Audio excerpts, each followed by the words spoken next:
Today, let's walk through if you should buy a serger. Welcome, I do sewing and DIY related content, and today we are going to do a quick rundown on whether you should buy a serger. So let's say you have been sewing for a little bit, you love your sewing machine, it's absolutely great, and you've seen online, you've seen in your research that you could get a serger or an overlock machine, and you're trying to figure out if that's for you or not. So today we're going to walk through some of the steps, we're going to talk about some of the pros of a serger as well as some of the cons to help make up your mind about whether you should get one.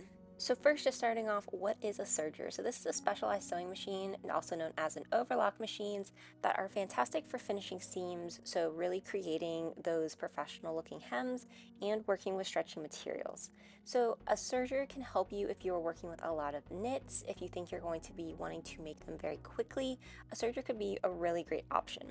Now, because of how a serger works, it does provide you a really nice edge finish that can enclose the raw edges with the thread to help prevent fraying and giving your projects a more polished and store-bought look. So this could be really helpful if you want to maybe sell items that you are making, or if you just want to make sure that you have them for years to come. Now you can do this on a sewing machine if you use like an overlock stitch or a zigzag stitch, but a serger will just kind of give it a little more of a professional touch. Now the other thing with sergers, as you can see here, they are fast. So they are much faster than your regular sewing machine, with the ability to kind of do that stitching, it's trimming it and finishing the edges in just one stitch as they go along. So this can save you a lot of time on projects, especially if you think that you are going to be sewing a lot. Then, like we had already mentioned, sergers are fantastic for sewing with stretchy and knit materials. Sometimes when you're using it on a regular sewing machine, it can be a little difficult to sew with those stretch knits, or if you don't have a walking foot or the right type of needles, a serger works really well, and it creates a much more flexible seam so that when you are stretching out your knit material, it has some room to stretch.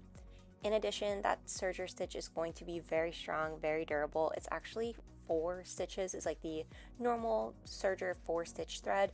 You can just have 3 though, so it really depends on what you're doing, but because it has more stitches, it's going to be a little bit more durable. And then the great part about sergers that I really like is you can use them for rolled hem and even some decorative stitch options for if you're using very lightweight material, such as chiffon or silk. I actually made some curtains where I was able to just do a rolled hem on the bottom of that really lightweight material and gave it a really nice touch. So now we've talked about some of the pros of the serger, so let's go ahead and talk about some of the cons, because there are a few.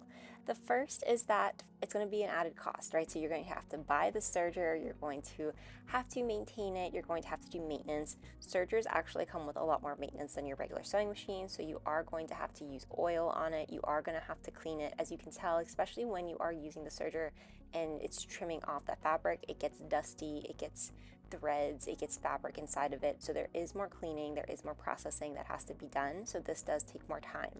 In addition, just buying the serger, there's going to be the cost of the serger itself, there's going to be the cost of the threads that you're going to use. Even though you can get those large spools of thread that kind of go at the top, you will go through them just because it does use more thread.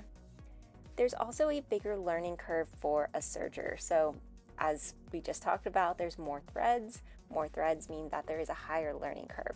So when there are those more threads, you have to figure out how you are actually going to be threading your machine. Now, some machines will do like air threading, or they will kind of thread it automatically for you.